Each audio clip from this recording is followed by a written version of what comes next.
마르코가 전한 거룩한 복음입니다. 주님 영광 받으소서.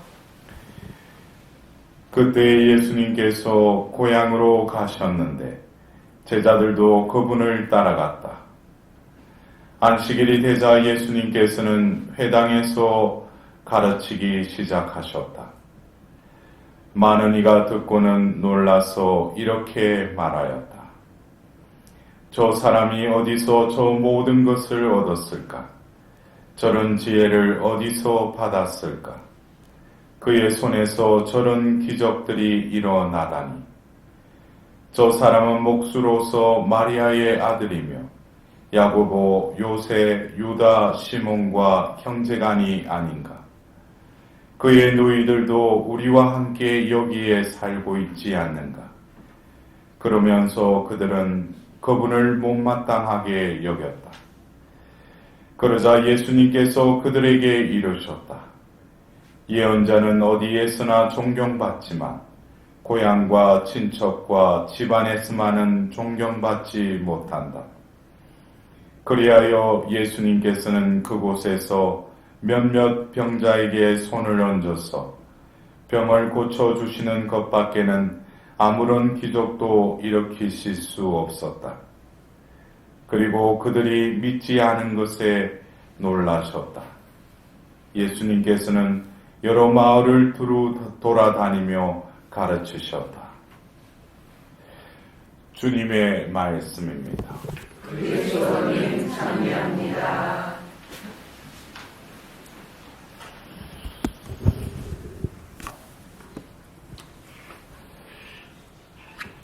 고향에서 있었던 한 일화를 또 우리는 오늘 복음 말씀을 통해서 들으면서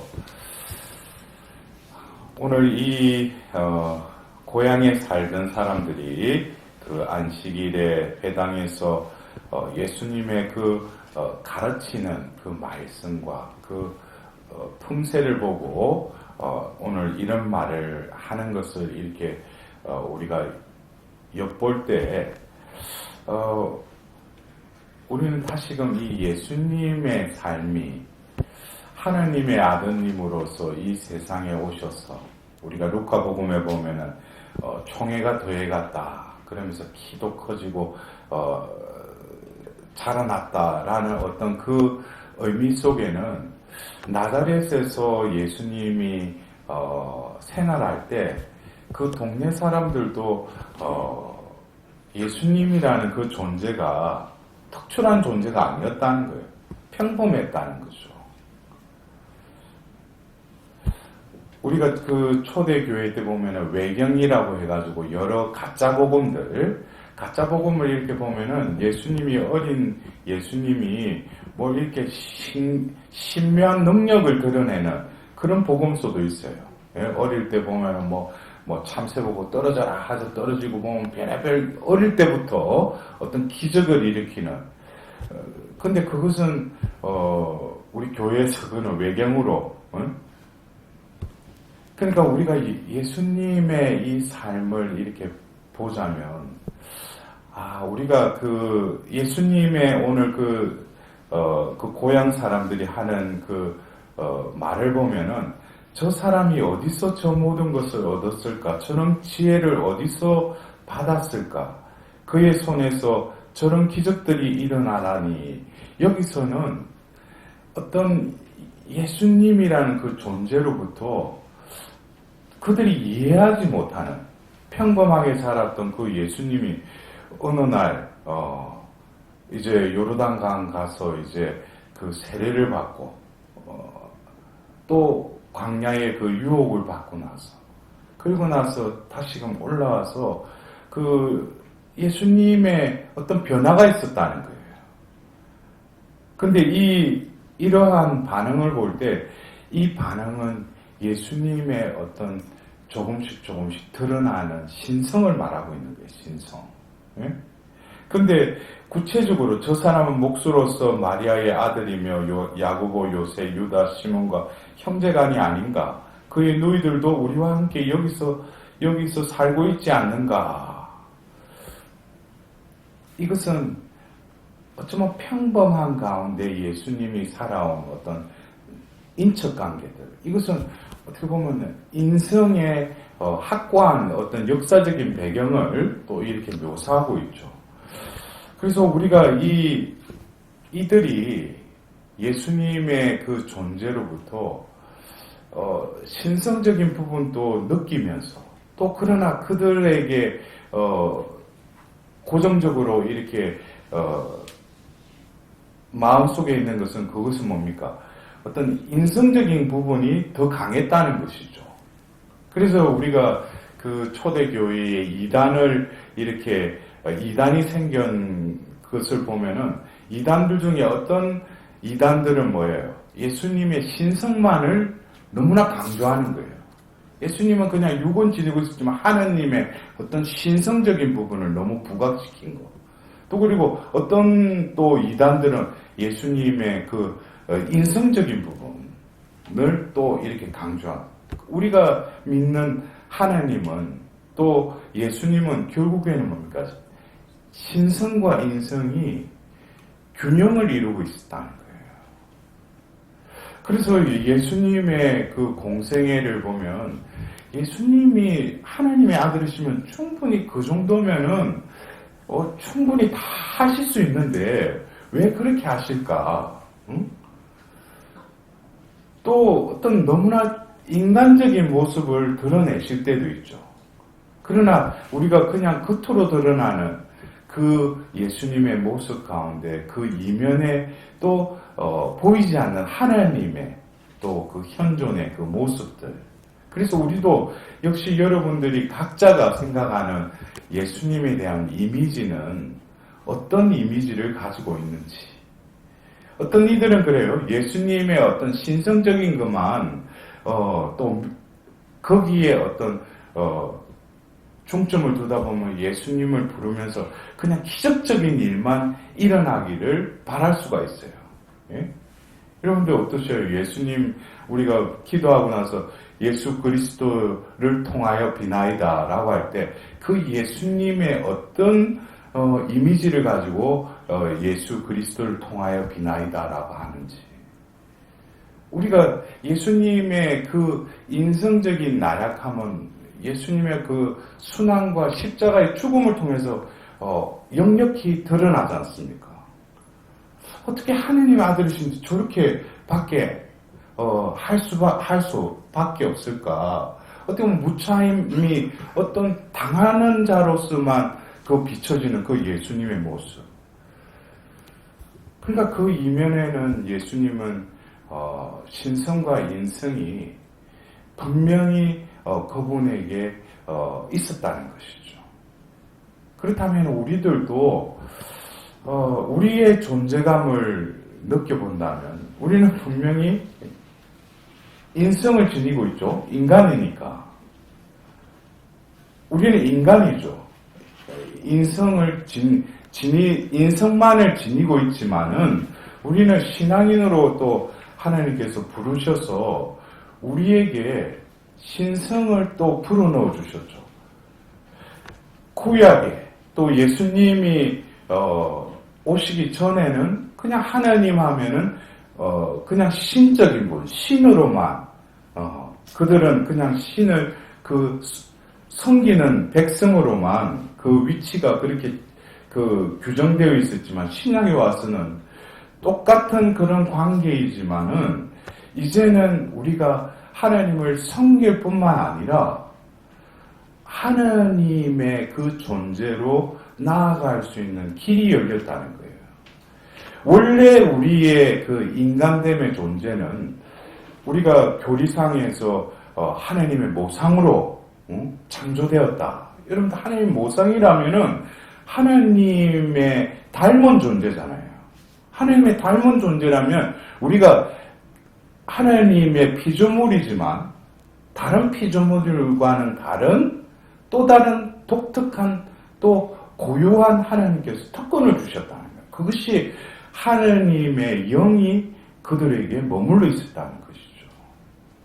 그것이 때가 되어서 이제 교회의 시대가 시작되면서 이제 하나님이 믿는 이들에게 하나님께서 뭐예요? 당신의 영을 부어주시죠. 이제는 하나님이 대상화되는 신으로 뿐만 아니라 그 신적인 그 영이 우리 안에 머물러 있다는 거예요. 그렇다면은 우리의 존재감도 어떻게 보면 오늘 이 고향의 사람들이 혼란스러워 했잖아요. 근데 우리들도 우리 존재에 대해서 분명히 규정이 되지 않으면은 어떤 신과의 관계에 있어서도 그냥 벽 보고 그냥 기도하듯이 그냥 내가 필요한 것만 그냥 달라고만 하는 그런 신으로서 우리는 예수님, 하나님을 부르고 있는지도 몰라요. 그러나 지금 우리의 존재는 바오로 사도의 그 말씀대로 한다면 우리는 살아있는 성령의 성전이라는 거예요. 그렇다면 우리가 기도의 어떤 방법과 또 예수님의 정체성, 그래서 바오로 사도의 그 갈라티아서 2장 20절의 말씀처럼 이제는 내가 사는 것이 아니라 그리스도가 내 안에 사신다. 그렇다면은 우리가 오늘 이 고향 사람들이 예수님의 정체성에 대해서 혼란이 일어나고 과연 저 사람으로부터 어떻게 저런 게 나올 수 있는가? 그것이 2000년 전 그 고향 사람들의 반응뿐만 아니라 우리들에게도 다른 사람들이 보면은 그런 반응이 일어나야 된다는 거예요. 이해가 되셔요? 나를 보면은 그냥 인간이죠. 한 인간인데 그를 통해서 그의 말하는 걸 보고 뭐가 틀리다는 거예요. 저 사람은 뭐가 말하는 게 도저히 이게 이성적으로 접근하지 못하는 어떤 신비가 들어있다는 거예요. 그리고 그 사람을 통해서도 우리가 뭐 은사를 통해서도 뭐예요? 병이 고쳐지고 기적이 일어나고 그러잖아요. 그것만 신기한 게 아니라 나라는 존재 자체가 이제 그런 존재라는 거예요. 오히려 세상 사람들이 나를 보면은 이런 반응이 일어나는 거예요. 저 사람이 누구지, 그 아들인데, 뭐, 근데, 저 사람 좀 이상하다고. 어떻게 저렇게 변할 수 있냐고. 응? 저 사람에서 어떻게 저런 능력이 나올 수 있느냐고. 여러분들 그런 상대방에게 그런 반응을, 피드백을 받아본 적 있어요?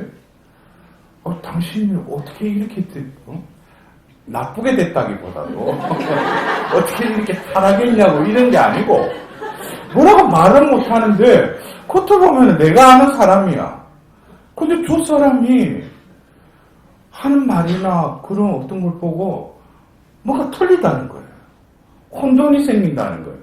근데 그 사람은 자처하더라도 나 자신이 어떤 존재감으로 살아가느냐에 따라서 예수님을 섬기는 자로서 이제 살다가 이제 예수님을 드러내는 자로 변화가 일어난다는 거예요. 여러분들은 지금 그 과정 속에서 어디에 지금 머무르는 것 같아요? 어떤 존재로 살아가는 것을 내가 지향으로 살아가는 것 같아요. 또 다른 예수의 존재. 내가 잘났어가 아니라 하나님이 자비를 베푸시고 또 우리에게 사명을 부여하셨을 뿐만 아니라 이제 나를 통해서 그래서 예수님의 말씀을 보면은 우리가 듣고도 존재감을 깨달지 않으면은 결코 이해하지 못하는 말씀 중에 하나가 뭡니까? 너희를 보면 나를 보는 것이고 나를 보는 사람은 나를 보내시는 분을 보는 것이다 그랬어요. 예수님이 그들을 파견하면서 너희들을 맞아들이면은 누구를 맞아들인다는 것이에요? 나를 맞아들인다는 거예요. 여러분들 이러한 예수님의 말씀이 결국 내 존재됨을 깨닫지 못하면은 그냥 예수님은 밖에 계시고 나와 별개라는 거예요. 그래서 내 존재감이 얼마만큼 그냥 내가 주입적으로 나는 사랑받기 위해 태어난 사람 이런 것이 아니라 내 존재 자체가 원래가 하나님은 사랑을 창조하셨고 그러나 죄로 인해서 자기를 미워하고 남을 미워하는 존재로 타락해버렸지만 다시금 하나님은 나를 회복시키셔서 나를 하나님의 사랑의 파수꾼으로 세우셨다는 거예요. 그래서 내가 누구를 미워하고 사랑하는 것이 아니라 내가 할 수 있는 것은 오롯이 머물고 계신 그 하나님의 사랑을 어떻게 하면은 흘러가게, 그 사랑을 실행하는 자로서의 나로 어떻게 하면 살아갈까. 근데 내 마음속에는 내가 살아가니까 누구를 미워하고 누구를 용서 못하고 그것에 내 머리가 막 복잡한 거예요. 근데 그게 내 존재를 모르니까 그러한 악순환 속에서 계속 헤맨다는 거죠. 그러나 내 존재감을 깨닫고 내가 회복되어 가면은 나라는 존재가 얼마나 소중한 존재고, 또 더불어서 내가 신앙인이라면은 오늘 예수님이 해당에서 가르치기 시작할 때 그들이 느꼈듯이 내가 내뱉는 말 한마디가 얼마나 소중한지, 그거는 내 말을 하기 위해서 이 혀를 두신 게 아니라, 그래서 우리가 성령 강림 때도 성령께서 그들의 표현의 능력을 장악해서 뭐예요? 그들의 혀를 통해서 알지도 못하는 외국어를 말하게 하시잖아요. 성령이 진정으로 내 안에 머물러 있다면은 내가 하고 싶은 말만 하라고 이 혀가 있는 것이 아니라, 남을 판단하기 위해서 이 혀가 있는 것이 아니라 하나님을 증거하고 하나님의 복음을 위해서 성령께서 이 혀를 사용하시도록, 그렇게 될 때 내 말이 얼마만큼 능력이 있어지고 내 말을 듣는 자들이 뭐예요? 회개하고 그 죽음의 늪에서 하나님께서 그 말을 통해서 그를 건져내신다는 거예요. 얼마나 나의 존재가 위대한 존재지. 위가 커서 위대한 게 아니라 진정으로 하나님의 모상으로 창조된 피조물로 회복된다는 것이 얼마나 나에게 특권을 주어진 건지. 우리는 다시금 오늘 일독서의 그 다윗이, 어제도 제가 여러분들과 그런 걸 좀 나누었지만, 죄를 짓고 그 집안 전체가 쑥대밭이 되잖아요. 근데도 말년에 가서 또 죄를 지어요. 그러니까 끊임없이 하나님을 떠나면 내 교만이 엄습해서 또 죄로 기운다는 것이죠. 그래서 우리는 이 다윗을 보면서 참 한편으로 위안을 얻으면서 내가 깨어있지 않으면 나도 하나님의 부르심을 받고 선택된 자로서 내가 말미가 좋듯이 좋아야 되듯이 나도 끊임없이 하나님 곁으로 가기 전까지 내가 깨어있어야 되겠구나. 근데 오늘 어떻게 보면은 다윗은 또 죄를 짓고 잽싸게 또 하나님께 가서 또 죄를 없애달라고 또 그러죠. 그러나 그 취현죄의 영향력으로 또 뭐예요? 하나님은 재앙을 또 선택하라고 가져하셔요. 또 결국에 그 하나님이 재앙을 내리시는 분이 아니시라. 그 죄로 인해서 키워 갚아야 돼. 또 그 보속의 어떤 그런 과정을 겪고 나서 다시금 그 천사를 보고 다윗이 주님께 아뢰죠. 제가 바로 죄를 지었습니다. 제가 못된 짓을 하였습니다. 이것은 어떤 면에서 죄와 완전히 이렇게 결별하는 거예요. 우리가 죄를 짓고 고해소에 가서 고해성사를 보고 나서 다시금 하나님께 죄를 사해 주심에 감사드릴 뿐만 아니라 이 죄와 결별해야 된다는 거예요. 그냥 보속 한다고 해서 죄와 결별되는 것이 아니라, 그리고 그것과 이어지는 여러 가지 재앙이 아니라 내가 키워 갚아야 될 그 죄에 대한 보속도 달갑게 받아들여야 돼요. 그러나 이 모든 것도 죄와 결별하기 위한 하나의 과정이라는 것을 분명히 알아들어야죠. 내가 고해성사 받는데 죄 사함 받았는데 그게 아니죠. 우리는 다시금 이 현세를 살면서 특별히 우리는 사도라는 존재감을 또 알게 되었어요. 이 사도라는 것은 내가 아니죠. 나라는, 내가 지금 존재하는 이 존재라는 이것은 이미 사도라는 그 단어에서도 이미 파견되은 자라는 거예요. 그것은 내가 지금 자존하고 있는 것이 아니라 나를 보내신 분이 있어서 내가 지금 정해진 시간과 공간 속에 그냥 머무를 뿐이라는 거예요. 그렇다면 이 존재가 할 수 있는 것은 나를 파견하신 분의 그 뜻대로 내가 살아갈 때 내 삶의 의미가 충만해지고 더불어서 이 존재는 하나님의 그 영이 하나님의 은총이 충만한 존재로 살아갈 수 있는 그 길이 그거밖에 없다는 거예요. 그래서 어쩌면 오늘 예수님께서 그 고향에서 복음을 전하면서 마지막에 이러잖아요. 그들이 믿지 않는 것에 놀라셨다 그랬어요. 이 말씀은 예수님이 진짜 그들이 믿지 않는 건 놀라셨다 이런 의미보다도 예수님은 그들에게 특히 그 고향 사람들에게 무언가를 주고 싶고 하고 싶은데 그들이 마음의 문을 닫고 있으니까 더 이상 그들에게 줄 수가 없는 것이죠. 그래서 우리는 나의 존재됨을 깨닫기 시작하면은 그때부터는 무엇을 구하고 청하고 두드리기 전에 이제는 뭐예요? 어떤 순환이 이루어진다는 거예요. 그래서 내가 하나님께 더 이상 뭘 구하고 청하기보다는 나에게 머물러 계시는 그 하나님과 일치하는 것, 현존 속에 머무르려고 하는 그것에 내가 우선순위를 두고 그 속에 머무르는 나 자신을 통해서 하나님께서는 끊임없이 당신의 함께하심을 드러내신다는 거예요. 그럴 때 내 주변에 매일매일이 순간순간이 뭐겠어요? 하나님께서 함께하심을 드러내시니까 어떻게 하겠어요? 축복이 흘러가는 것이죠. 그래서 여러분들 이 모든 것의 중심은 이 존재라는 거예요.